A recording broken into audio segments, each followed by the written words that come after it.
This is Terry Kurtz online reporting on Victor Valley, High Desert, and Mojave River Valley events, activities, entertainment, sports, and history.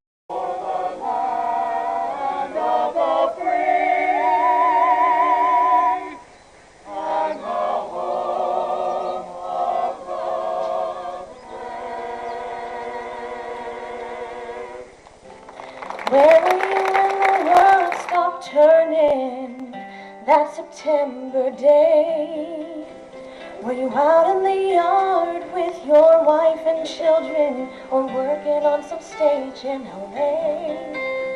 Did you stand there in shock at the sight of that black smoke rising against that blue sky? Did you shout out in anger and fear for your neighbor? With that kind of spirit, the American spirit, that spirit that says, I will never give up. Someone who never gives up can never be defeated. But I know Jesus and I talk to God, and I remember this from when I was young. Faith, hope, and love are some good things He gave us, but the greatest is love. I know when I say that to people, some people say this is not a day of celebration. Yes, it is. America goes on, and America is stronger. And that is because of the American spirit. Did you open your eyes, hope it never happened? That none of us be found wanting on that day when we come to answer for what we did in response to those two words. So I say them here again.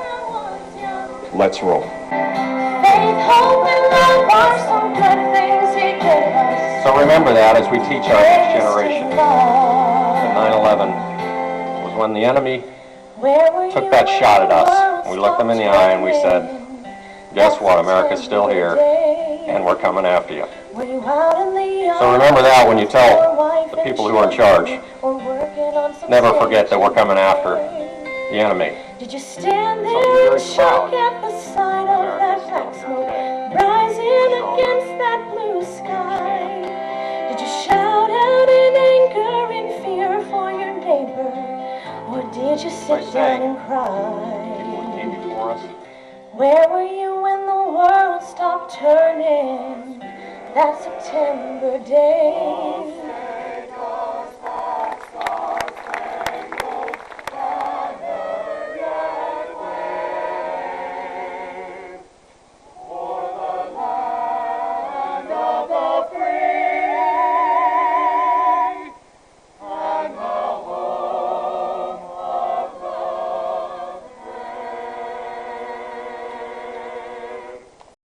Terry Kurtz Online was brought to you by Down Home Grill in Victorville. Call 760-241-4663 for delivery, drive-through, curbside, or pickup. So.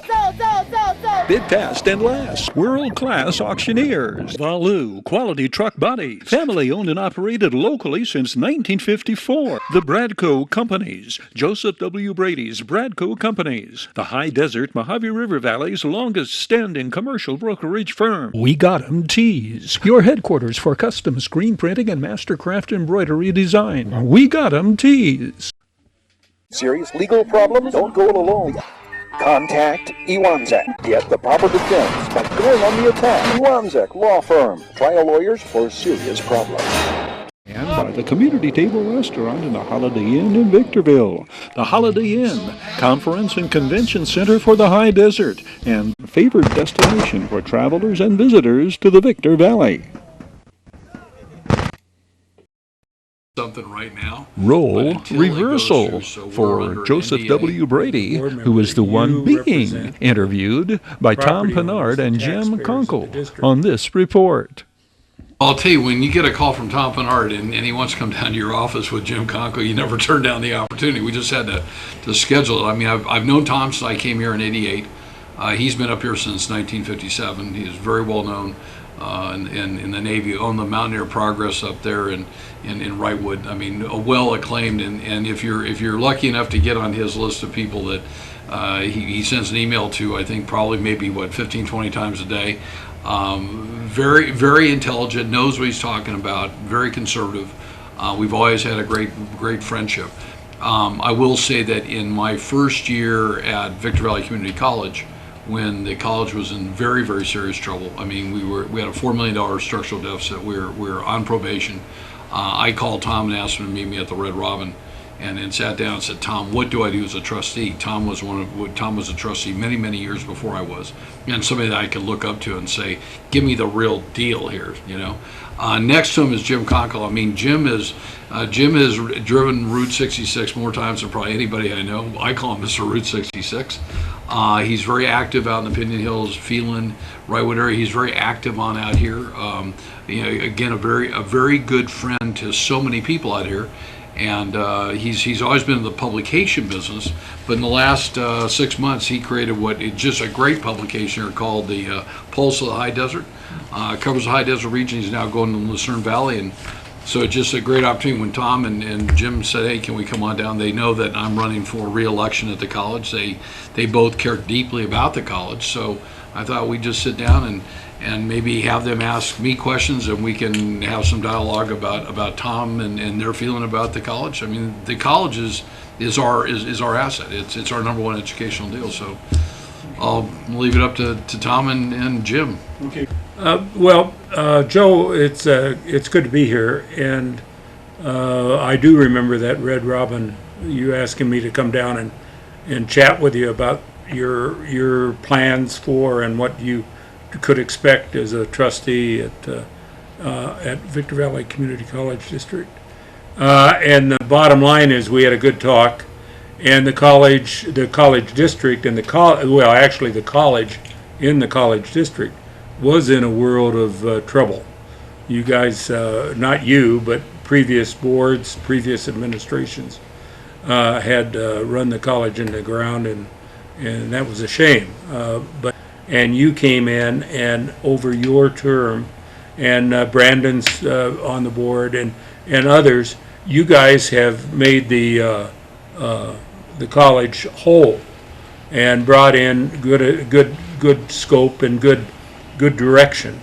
One of the things, Joe, I'd like to ask you about. It seems like we've lost the idea of higher education, and that. To a lot of us, going back, I was in the first student body at Victor Valley College when they opened in 1961. I'd just gotten out of the Air Force. And the bottom line is, that was our chance. The young guys, I was 22, others in the valley, we had a chance to go to college here and across the high desert. And the idea that it's a remedial program to help those along that didn't do well in high school, well, you know, that's fine if they're college bound. If not, they should be going to an adult school, you know, at one of the high schools at night. In 1989, I was on a panel to Antelope Valley and Victor Valley trying to bring a university to the region. And we didn't make it because we had a serious recession and everything went south on us by the early 90s. But we were trying. And so far, we still don't have a university or state college here on the high desert. We got 400,000 or 500,000 people, and we still don't. So I'd like to hear from you what your thoughts are as far as what I guess I'm raising a point. And you're running for re-election, so what do you think? Tom, I would hope someday that we would have a four-year university.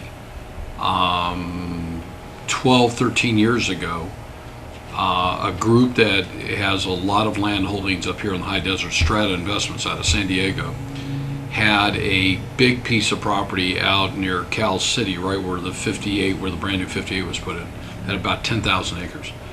They gave our foundation 600 of those acres under a stipulation of XYZ, and they actually seeded the foundation. So there were 3 members from this county. So there were 3 members from North LA County.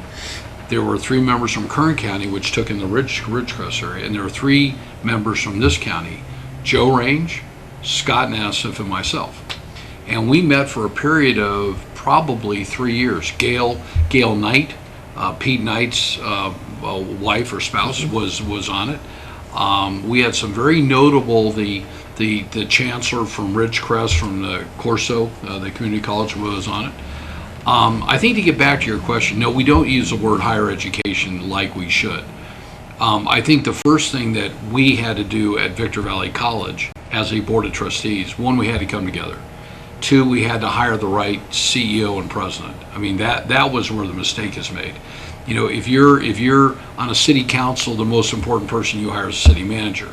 If you are on the board of supervisors, your most important person is a CAO. The employees work for that person and they work for you.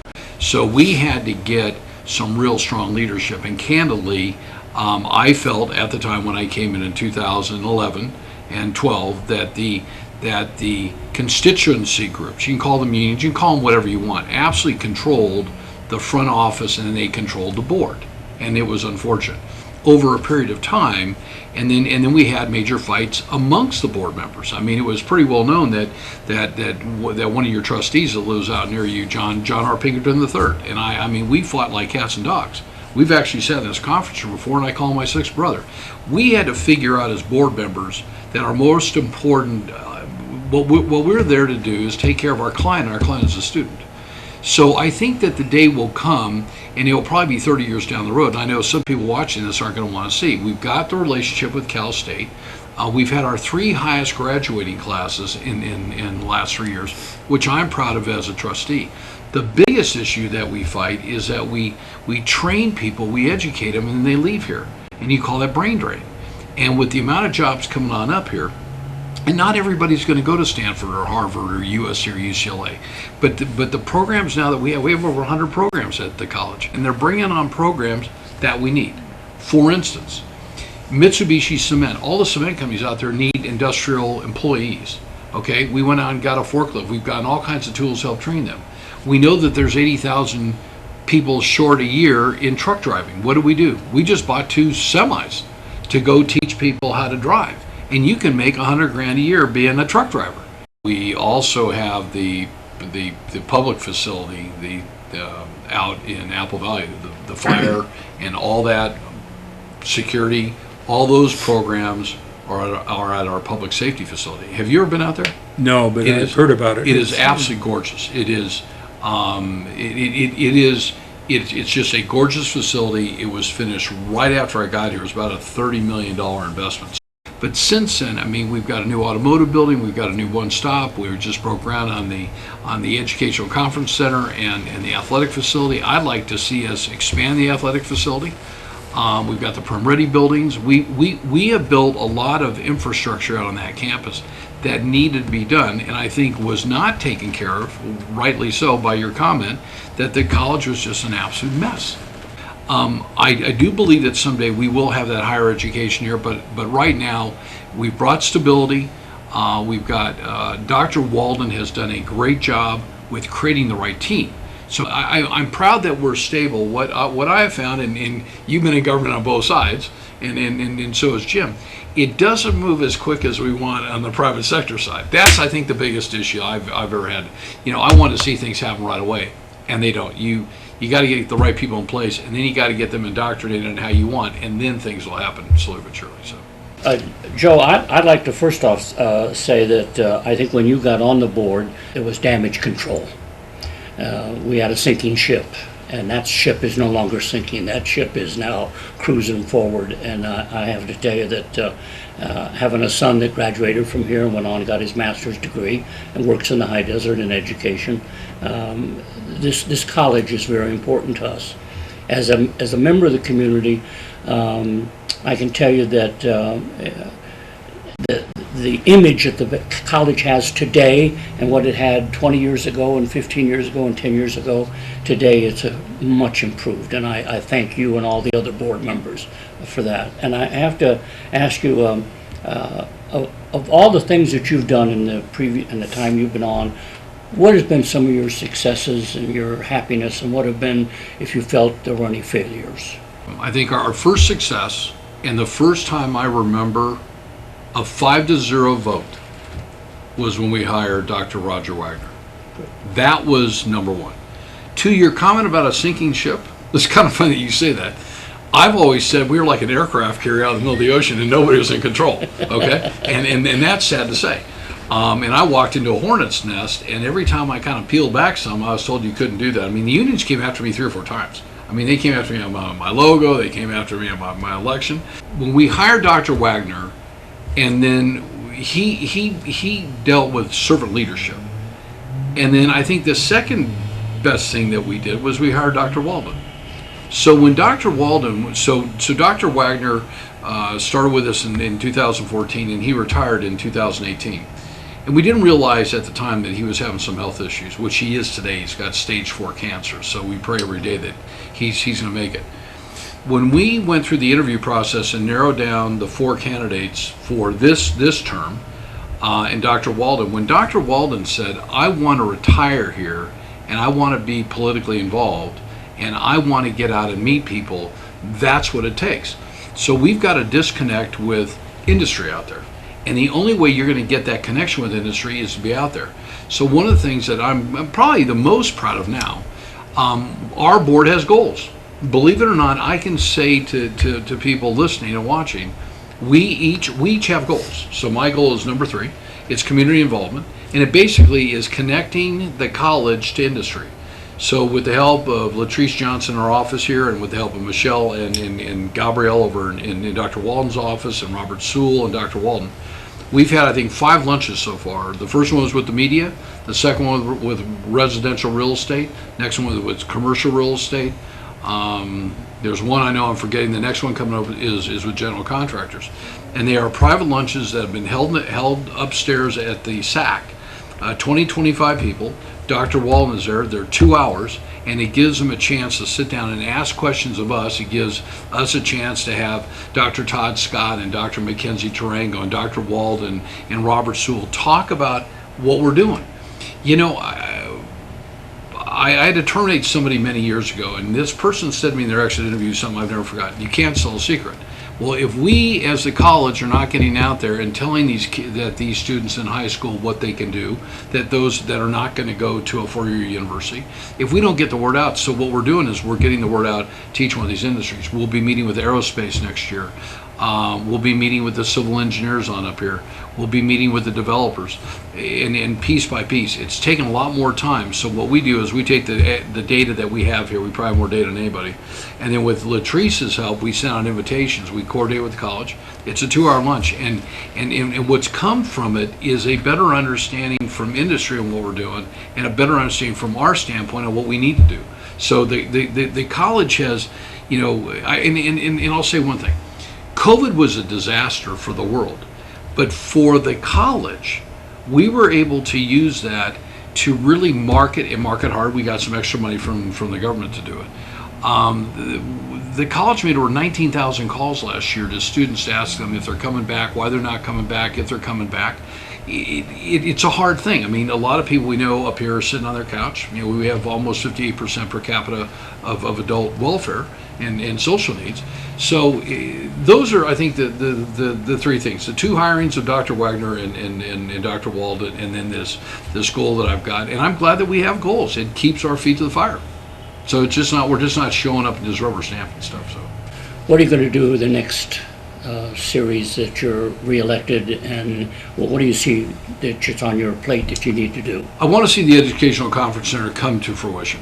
That is a real big deal. One, I think it's going to allow a lot of different groups to be able to use a facility that we don't have up here. I don't think people want to continue to go over the fairgrounds in that part of town to have dinners and banquets and things like that. We are looking very seriously at student housing. We believe that there's a huge need for student housing on that here.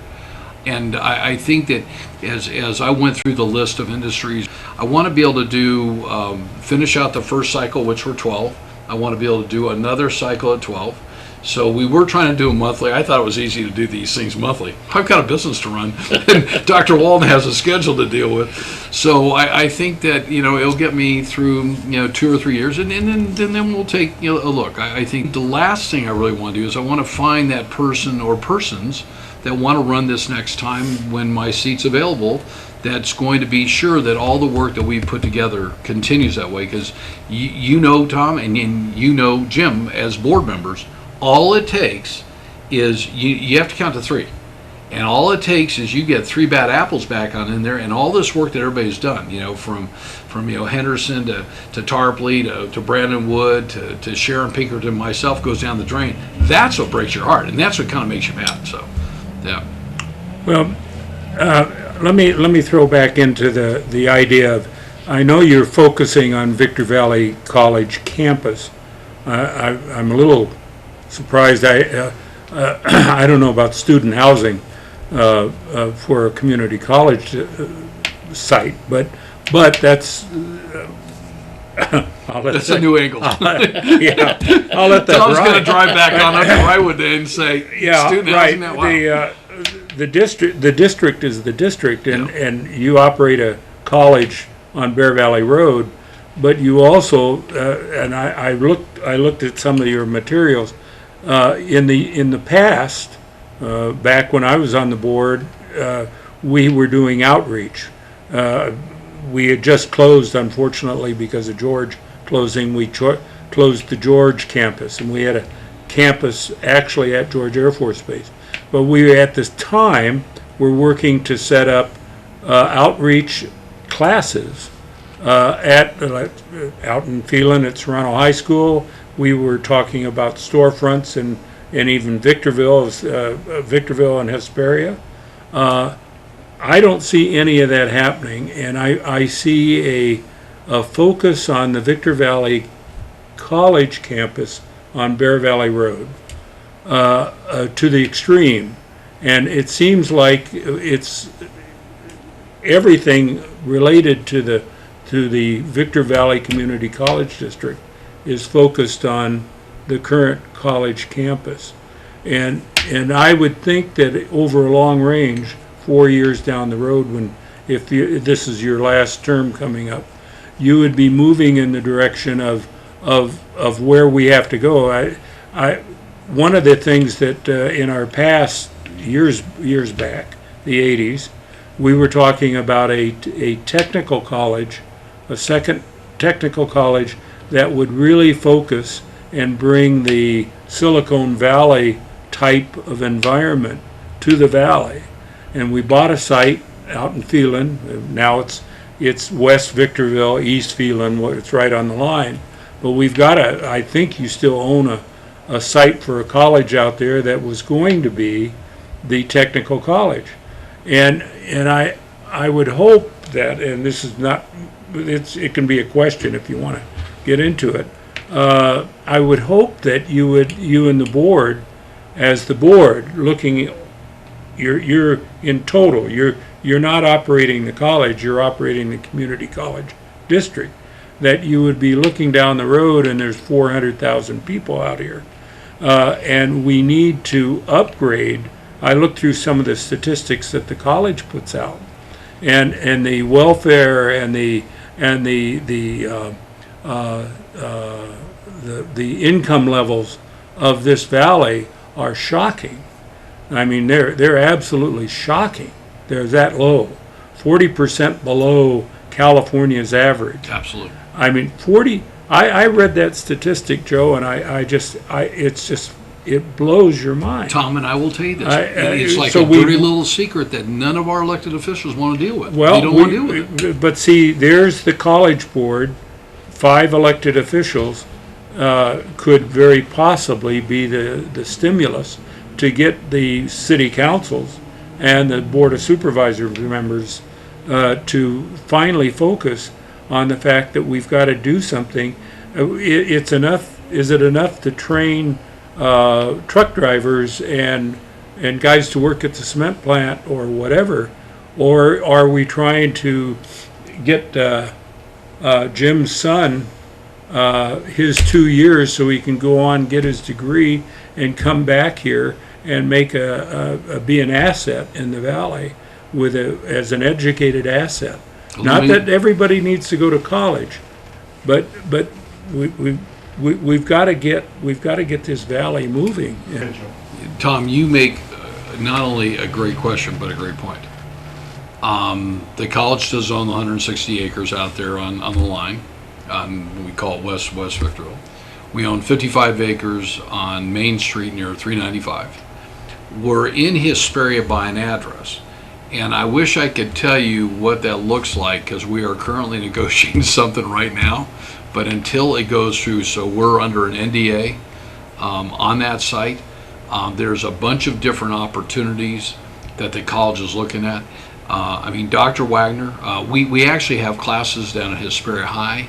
There's all kinds of things that are going on, and you obviously bring up a good point. If we're not getting that word out, now the people down in Hesperia know that they have those classes down there, and the 19 high schools that we deal with know where we're doing classes, and because they're kind of our feeder. I mean, that's where you bring your people in, your future students. So Hesperia is absolutely a priority. I wish I could tell you what we're doing right now, but I can't because then people would say, wow, we never thought about that. But Dr. Walden and his staff, it's huge. And one of these days, I'd like to get you both on out there. Maybe we can get Terry out there to take a look at the public safety facility. I mean, it's absolutely gorgeous. The last one is that we're actually out at SCLA. We're at the former George Air Force Base. We are in a building with another, with a company called Squadron. So that building was owned by Sterling Development, and we entered into a lease with Sterling for a portion of that building and did a bunch of tenant improvements in there. And we're currently working with the county on trying to balance out the checkbook. I could say our former supervisor took a lot of credit on that building being done, but they never put any money in, and the college put all the money in, so we put like close to $2 million in. The building was then bought by Squadron, and we have, I think, another 8.5 or 9 years left on that lease out there. And that's where our industrial programs are being done. So we're constantly retuning. We've got relationships with ComAv on the in the airline business. I mean, we have classes for people that want to work airframe mechanics out at SCLA. We've got an actual facility that we use on out there. So, with 100 programs that we've got, it's hard to characterize them in a short period like this. But I think what you're telling me is that one of these days with Terry and maybe with Dr. Walden, because I'd love for you both to get to meet him, and we go on out to the Public Safety Center and grab a cup of coffee and go on over to SCLA so you can see it. I think the Baldy Mesa site someday is going to be a reality as the valley grows. So the valley is now about 500,000 people, but that also includes Barstow. Our region, which really goes out to Hellendale, we go out to the LA County line, we pick up Wrightwood. Then there's about 100 registered voters outside of Wrightwood that go into LA County that fall within Pinkerton's district, Sharon Pinkerton's district. Then we go out to Johnson Valley, which most people don't know where that is, and then up, and then cross below Barstow and pick up Hellendale. It's about 2,000 square miles is what we got, and it's about 400,000, but the whole valley is about 500. So I think there's all kinds of possibilities. It just all becomes a timing issue anymore, and then it comes down to dollars and cents. But Dr. Walden is absolutely a huge supporter, and then so is the board about doing something down in Hesperia. We may have to change what the plan was because of how the site would work and to find something that might be a little bit more palatable. So. Be watching for additional segments of Joseph W. Brady being interviewed by Tom Pinard and Jim Conkle. Thank you for joining us this time around. Terry Kurtz Online was brought to you by Down Home Grill in Victorville on the corner of Bear Valley Road and Ridgecrest Road. So. Bid fast and last. World-class auctioneers. Valu Quality Truck Body. Family owned and operated since 1954. The Bradco Companies, our area's longest standing full-service commercial brokerage firm. Iwanzak Law Firm. Trial lawyers for serious problems. We Got 'em Tees. Your headquarters for custom screen printing and mastercraft embroidery design. And by the Holiday Inn in Victorville. The Holiday Inn, conference and convention center for the high desert and destination of choice of visitors and travelers to the Victor Valley. That's going to do it for this edition of Terry Kurtz Online as we close out to the pounding rhythm of Hank Miranda's final exit. Thank you for watching. Hope to see you again next time around.